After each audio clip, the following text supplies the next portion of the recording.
நீங்கள் பார்த்து கொண்டிருப்பது நியூஸ் 21 செய்திகள். தமிழ்நாடு செய்திகளை உடனுக்குடன் தெரிந்து கொள்ள நியூஸ் 21 செய்திகளை பாருங்கள். தேனி கண்ணகி கோயில் திருவிழா கொடியேற்றம். தமிழக கேரளா எல்லையில் உள்ள மங்களதேவி கண்ணகி கோவில் சித்திர பௌர்ணமி முழு நிலவு விழாவை முன்னிட்டு கொடிமரம் ஏற்றும் நிகழ்ச்சி நடைபெற்றது.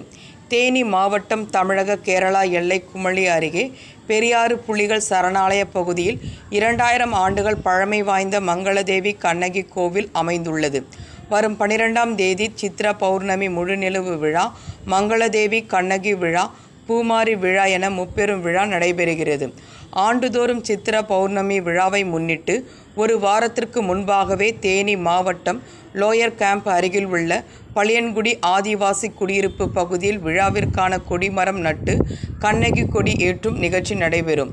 அதேபோன்று இந்த ஆண்டு விழாவிற்காக கண்ணகி உருவம் பதித்த கொடியுடைய கொடிமரத்திற்கு சிறப்பு பூஜைகளை செய்து அதனை கூடலூர் கண்ணகி தேவி அறக்கட்டளை நிர்வாகிகள் மற்றும் பக்தர்கள் சுமந்து வந்து பெண்கள் குளவையிட்டு கொடிமரத்தினை நட்டனர். விழாவில் முன்னதாக பெண்கள் அனைவரும் பொங்கல் வைத்து வழிபாடு செய்தனர்.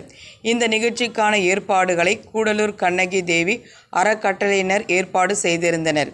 நிகழ்ச்சியில் கூடலூர் பகுதியிலிருந்து ஏராளமான பக்தர்கள், பொதுமக்கள் கலந்து கொண்டனர்.